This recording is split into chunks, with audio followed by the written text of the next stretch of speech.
Mi matrimonio con mi esposo, visto desde afuera, parecía bueno. La gente decía, qué bien se llevan. Pero dentro de la casa no se escuchaba ni un sonido. Nos sentábamos juntos. En la misma televisión estaba la misma serie, las mismas tazas sobre la mesa. Pero entre nosotros había una línea invisible, una distancia que no dejaba de crecer. A veces me preguntaba, ¿estás bien? Yo decía, sí. Él respondía, bien. Y ahí terminaba todo. Después empezaba a hablar de trabajo. ¿Qué pasó con ese pago? ¿Ese cliente llamó? ¿Hablaste con el del banco? Yo ya estaba metida en eso todo el día. Llegar a casa y seguir con lo mismo. Era como si no fuera su esposa, sino una empleada fija de la empresa. Con el tiempo, una deja de sentirse mujer y empieza a sentirse como una computadora. De noche nos acostábamos uno al lado del otro. Él dormía de espaldas. Yo me quedaba mirando el techo. En un momento me di cuenta de algo. Me molestaba que él pudiera dormir, porque mientras todo lo que yo guardaba por dentro se quemaba, él dormía tranquilo. El miedo era mío, la carga era mía, la soledad era mía. A veces pensaba, este hombre vive en la misma casa que yo, pero no tiene idea de lo que pasa dentro de mí. Y después venía un pensamiento todavía peor. Tal vez no quiero que lo sepa, porque si lo supiera, preguntaría, cuestionaría, me vería, y yo hacía mucho tiempo que hasta me daba miedo que me vieran. El vacío que tenía en el alma era una puerta abierta para que alguien entrara. En ese momento no lo entendí años después. En la empresa de mi esposo, toda la contabilidad estaba a mi cargo. Yo veía los números, armaba las tablas, hablaba con los bancos.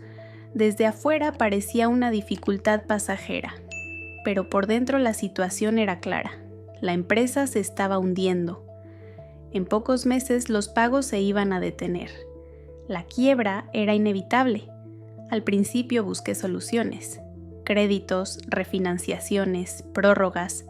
Probamos todo. Nada funcionó. Y ahí pensé, si no lo hago yo, no lo va a hacer nadie. Los primeros números que moví eran pequeños. Solo quería ganar tiempo, me decía. Después lo arreglo. Pero cuanto más tiempo ganaba, peor me sentía. Porque un número llevaba a otro. Un servicio falso, una factura inflada, un contrato inventado. En contabilidad todo cerraba. Solo que no era real. Durante meses nadie se dio cuenta. Y yo me acostumbré a no ser vista. Hasta que Antoni empezó a pedir los archivos. Antoni era, digamos, el socio de mi esposo. Era detallista. Notó pequeñas inconsistencias entre los números. Un día me llamó a su oficina. Los documentos estaban sobre la mesa. Sabía lo que yo había hecho. No gritó ni insultó. Ni siquiera pidió algo. Al menos no de forma directa. Su método era el silencio. Incluso cuando miró los papeles y dijo, esto no es un error, no levantó la voz. Lo que hiciste es un delito, dijo. No mencionó a la fiscalía, no habló de la policía, pero todo lo que no decía pesaba mucho más. No necesitaba alzar la voz para amenazarme. Yo ya vivía en un caos interno. Desde ese día empezó a llamarme con más frecuencia, con la excusa de papeles, de controles. Me pedía que me quedara en la oficina por las noches. La primera noche nos quedamos solos hasta tarde. Cerró la puerta con llave. Bajó la voz. No voy a decirle esto a nadie, dijo, pero va a tener un precio. No me opuse, porque si me oponía, todo se acababa. Yo no elegí esta relación, me la impusieron. Al menos eso quería creer en ese momento. Porque a veces es más fácil decir me lo hicieron que aceptar la propia parte. Las primeras semanas, los encuentros fueron solo en la oficina, a puertas cerradas, conversaciones cortas, movimientos controlados, todo calculado. Cuando Antoni me llamaba, yo iba. A mi esposo siempre le daba una excusa distinta, papeles, banco, reunión. Después, Antoni cambió el escenario. Propuso salir a la hora del almuerzo. Lugares lejos de la oficina donde no iba nadie. Cafés silenciosos, caminatas cortas. La primera vez que salimos fuera de la oficina no dejaba de mirar alrededor, buscando caras conocidas. Aquí nadie nos conoce, dijo. Esa frase me tranquilizó más de lo que debía. No tendría que haberme hecho sentir bien, pero lo hizo. Un día nos quedamos hasta muy tarde en la oficina. Yo ordenaba documentos sobre el escritorio. Me temblaban las manos. Antoni cerró los archivos y habló con calma.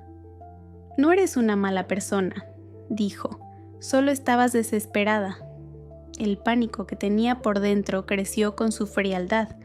Pensé que nadie lo iba a notar. Si no fuera por mí, ya habría salido a la luz. Ahora mismo, el único que te protege soy yo, dijo. Al principio sonaba como una amenaza. Después se transformó en algo raro, como un salvador. Porque cuando alguien tiene miedo, incluso la persona que lo asusta puede convertirse en su único apoyo. Eso lo entendí después. Antoni sabía que lo que yo había hecho era un delito. Sí, pero no lo llamaba maldad, lo llamaba debilidad. Y cuando una persona se cree débil, es más fácil que permita que alguien la controle. Después empezó a cambiar las palabras con habilidad. Lo guardo por ti. Esto es nuestro secreto. Ya no estás sola. Cada vez que decía nosotros, algo dentro de mí se aflojaba, porque en casa ya no existía un nosotros. Y él lo sabía. A veces hablaba como si viera mi matrimonio, sin siquiera mencionar el nombre de mi esposo. La casa es silenciosa, ¿no? Ahí estás sola, ¿verdad? Nadie te escucha de verdad. Yo no respondía, pero él me miraba a los ojos y sacaba la respuesta de ahí. La manipulación no siempre es gritar. A veces es tocar justo la herida y después quedarse con el control de ese dolor. Con el tiempo empecé a esperar los mensajes de Antoni. Al principio me causaban pánico. Después empezaron a darme curiosidad. Pensaba a dónde iríamos, cuánto duraría. Ya no inventaba excusas antes de salir. Me preparaba. Esto debería haberme asustado, pero había otra cosa dentro de mí, una sensación de vida que no sentía desde hacía mucho tiempo. En algún punto me di cuenta de algo. Ya no tenía miedo. Al principio, cuando llegaban los mensajes de Antoni, se me cerraba el estómago. Después, cuando no llegaban, era cuando se me cerraba el estómago. Ese cambio me dio vergüenza. Me dio asco de mí misma, pero también me provocó una extraña emoción, porque mi vida llevaba mucho tiempo avanzando con una sola sensación. Pérdida de tiempo, pérdida de amor, pérdida de paz. Con él, en cambio, había emoción. No sabía exactamente qué era, pero estaba ahí. Recuerdo que a veces llegaba a la oficina antes que él y me quedaba esperando. Cuando escuchaba el sonido de la puerta, el corazón se me aceleraba. No era miedo, era algo parecido a la emoción. En ese momento me decía por dentro, ¿qué estás haciendo? Y otra voz respondía, al menos estás sintiendo algo. Incluso dentro del delito había un orden. Los horarios que Antoni marcaba, los lugares que elegía. En mi vida caótica, ese control me daba una extraña sensación de calma. Después el control cambió de sabor. Un día me pidió un nuevo documento. Antes eso me habría asfixiado. Ese día, mientras lo preparaba, noté algo. Las manos no me temblaban. Incluso cuando dejé el archivo sobre la mesa, sentí una pequeña sacudida por dentro. ¿Puedo hacer esto? Antoni miró el documento y levantó la cabeza. Bien, dijo, tenías que aprenderlo. Ahí algo se rompió. Ya no era alguien que tenía miedo de lo que hacía. Ahora era alguien que lo hacía con entusiasmo. Y el delito, a veces, le da a una persona una sensación de poder. Al principio ese poder es como un veneno. Después uno lo mezcla con la sangre y empieza a decir, esto soy yo. Mi esposo no sospechaba nada. La empresa parecía haberse recuperado. Yo podía sonreír en casa. Mañana voy al banco, decía. Pidieron papeles para una nueva refinanciación, decía. El auditor quiere revisar otra vez, decía. Él asentía con la cabeza. Está bien, decía, nada más. A veces lo observaba. ¿Qué haría si supiera la verdad? ¿Gritaría? ¿Lloraría? ¿O volvería a callarse? Y me confesé algo terrible. Yo solo quería que reaccionara.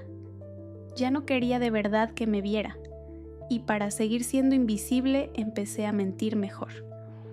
Un día en el auto, Antoni preguntó de repente, ¿lo amas? Esa pregunta me apretó la garganta. ¿Amor? En nuestro matrimonio esa palabra ya ni se usaba. No lo sé, dije. Sonrió, pero en esa sonrisa no había calidez. Si no lo sabes, ya se terminó, dijo. Por un momento sentí una chispa de rabia. Quise decir según quién, pero no pude. Antoni siguió. Tú ya cargas todo sola. Él solo está a tu lado. Y después agregó despacio. Si algún día esto explota, él te va a sacrificar. La primera vez que escuché eso quise negarlo, pero me vinieron a la mente esas noches mirando el techo. Y una voz dentro de mí dijo, es verdad. Eso era lo que hacía Antoni. No me ofrecía posibilidades. Me ofrecía una sola verdad. Y cuanto más creía en esa única verdad, más fuerte apretaba su control. Después dejó de proteger y empezó a dirigir. Mueve esas deudas ahí, dijo. Atrasa ese pago, dijo. Muestra ese contrato de otra forma, dijo. Yo lo hacía, porque decir no ya no solo me ponía en peligro a mí, también a su plan. Y, de forma extraña, ser parte del plan no me daba miedo. Una noche, mucho después del horario de trabajo, estábamos sentados en la oficina a oscuras. ¿Sabes qué? Dijo. Lo que te aplasta en esta empresa no es el dinero, es el hombre. No pude responder. Tu vida se va a pudrir aquí, dijo. Si vienes conmigo, empiezas de nuevo. Empezar de nuevo, esa frase hacía mucho que no existía en mi matrimonio. Mi esposo, en esos mismos días, decía, intentemos un poco más. Tengamos paciencia un poco más. Paciencia. Yo llevaba años teniendo paciencia. Un día Antoni sacó algo de entre los documentos, papeles firmados por mi esposo, firmas que yo había preparado, que él había puesto sin darse cuenta. Los dejó sobre la mesa. Esta firma puede ser su final, dijo. Se me cortó la respiración. Quise decir, no hagamos esto, pero los labios no se movieron. Antoni se mantuvo calmado. Tú no decides, dijo. Ya decidiste el día que moviste el primer número. Esa frase fue como una bofetada, porque era verdad. Después todo fue rápido. Los bancos llamaron. Empezaron las auditorías. Las deudas salieron a la luz de golpe. Recuerdo la cara de mi esposo, su sorpresa. Por primera vez lo vi realmente asustado. ¿Cómo pasó esto?, dijo. Tanta deuda, tanto agujero. Yo no sentí nada. Y eso fue lo que más me destruyó. Una noche, en casa, mi esposo se dejó caer en una silla de la cocina. Se tomó la cabeza con las manos. Sálvame, dijo. Esas 2 palabras deberían haberme destrozado, pero dentro de mí solo pensé, llegaste tarde. Después vinieron los policías, los juicios, las declaraciones. Mi esposo decía, yo no sabía nada, y decía la verdad. Yo callaba, porque si hablaba yo caía. Antoni caía, y yo ya estaba atrapada en el medio del juego. Mi esposo terminó en prisión. Para la gente, de repente, fue el hombre que hundió todo. Yo fui la esposa víctima. ¡Qué ironía! Nos divorciamos. Me fui a otra ciudad con Antoni. Armamos una nueva vida. Al principio sentí que habíamos ganado. La casa no estaba en silencio. Alguien parecía escucharme. Alguien hacía planes. Alguien decía mañana. Pero después llegaron las noches. La noche es cuando uno no puede cargar la mentira. Mientras Antoni dormía, yo me quedaba despierta, mirando el techo en la oscuridad. Y un día pasó algo que no esperaba. Me vino a la mente el rostro de mi ex esposo, su cuerpo derrumbado en la cocina, su "sálvame". Algo dentro de mí se quebró. No fue un dolor, fue un derrumbe.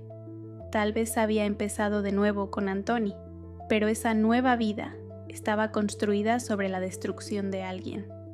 A veces Antoni hablaba como diciendo, hicimos lo correcto. Ya iba a quebrar, decía. Solo aceleramos el proceso, decía. Si no lo hacías, él te iba a arrastrar también, decía. Yo asentía con la cabeza, pero la voz dentro de mí no se callaba. ¿Acelerar el final de una persona no es lo mismo que matarla? Así llega el arrepentimiento. No de golpe, lento, metiéndose por dentro. Una mañana me miré al espejo y lo vi claro. Ya no confiaba en mí, porque entendí lo más terrible. En algún punto había disfrutado de todo eso, del control, del secreto, del riesgo, y esa fue la verdad que más me destruyó, porque una persona empieza diciendo no tenía opción, y un día tiene que decir yo elegí. Al principio no tenía opción, después lo elegí. ¿Hubo manipulación? Sí. ¿Hubo vacío en mi matrimonio? Sí. Pero al final la decisión fue mía. Y todavía hoy, años después, hay noches en las que no puedo dormir pensando siempre en la misma frase: ¿cómo pude hacer esto? No tengo respuesta.